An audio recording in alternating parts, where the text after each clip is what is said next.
Magandang araw po mga kadiskarte. Muli, welcome po sa aking YouTube channel. Meron lang po tayong ipapakita video sa inyo kung paano po layout ng pagkuha ng eskwala ng ating banyo, eskwala ng tiles o kaya pag-eskwala ng palitada. Disclaimer naman po ito mga kapatid, hindi po ito para doon sa mga veterano kasi alam po mas marunong pa sa akin mag-tiles, mag-layout nito. Para po ito doon sa mga baguhan na gustong matutong mag-tiles at magpalitada kung paano kuhanin yung eskwala sa CR o sa banyo. Napakadali lang po niya mga kapatid. Pakinggan nyo lang po maiga at panoorin kung paano. Ito po, ituturo ko sa inyo. Una-una mga kadiskarte, siyempre, kung kukuha ka ng eskwala, una-una, para hindi ka maguluhan, yung isang side lang muna kukunan mo. Alam na po ito ng marami, pero para po ito sa mga baguhan na gusto matuto. Yung isang side, ihulog nyo po yung isang side. Kung gusto nyo na hindi na gumamit ng eskwala pero nasa eskwala siya. Tapos pagka nakuha nyo na yung hulog, tulad po yan, nakuha nyo na yung hulog dyan, sukat na lang po kayo rito.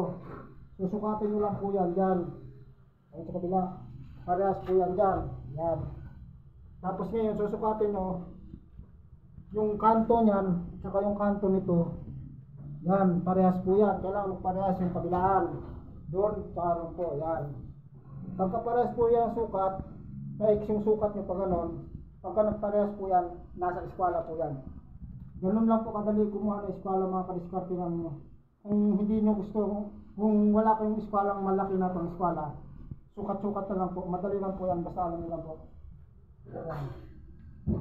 Hindi ko po ito trabaho, pero nirequest po ng pinaka-contractor na pinag-vlog ko daw. Yan. Yan po ang ginagawa.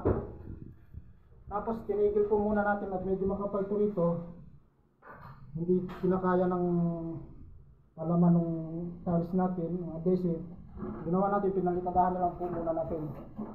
Para bukas po tuyo na. Pati po itong isa. Yan. Pati po sa taas.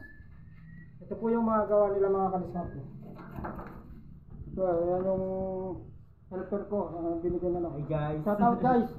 Shout out. So po yung mga ginagawa nila. Yan, malabo. Hindi ko alam kung tayo rin ang magsisiroho yan o ako. Siguro. Yung mga kasama natin, mga kadiskarte, si Manong, Pintor, Isa. Ayun yung ating pinaka-boss. Ang contractor natin. Sabang na nag-boss. Punta lang nagkano nga pala. Sige, sa may. Shout out guys. Shout out. Boss. Ayun po, ang pinaka-contractor po natin mga kadiskarte. Kumbaga, extra lang tayo ngayon. Isang araw pa lang tayo ngayon dito. Extra lang tayo. Rescue daw rescue. Ayan. Ang ginagawa natin ngayon, tiles. Tapos papalitadahan mo natin yan.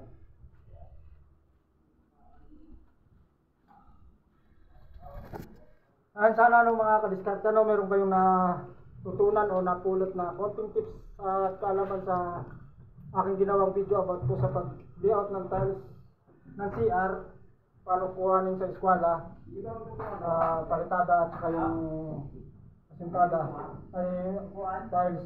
Pero kung nasa eskwala na to, kahit hindi nyo na lang eskwalahin, basta nasa eskwala na palitada, yung palitada nasa eskwala na, susundan nyo na lang yung tiles, mas madali po kadiskarte. Ayan, muli maraming salamat sa inyong panonood. Sa mga hindi pa po nakapag-subscribe sa aking channel, please i-subscribe nyo na po ang aking channel upang updated po kayo sa mga tips at saka tutorial ko na ginagawa. Yung gusto lang naman po, pakipindot na lang din po yung notification bell. Muli, sa mapagpalang araw po sa ating lahat at sana may napulot po kayong aral. Yung may mga katanungan sa about sa construction, mag-comment na lang po kayo sa comment section.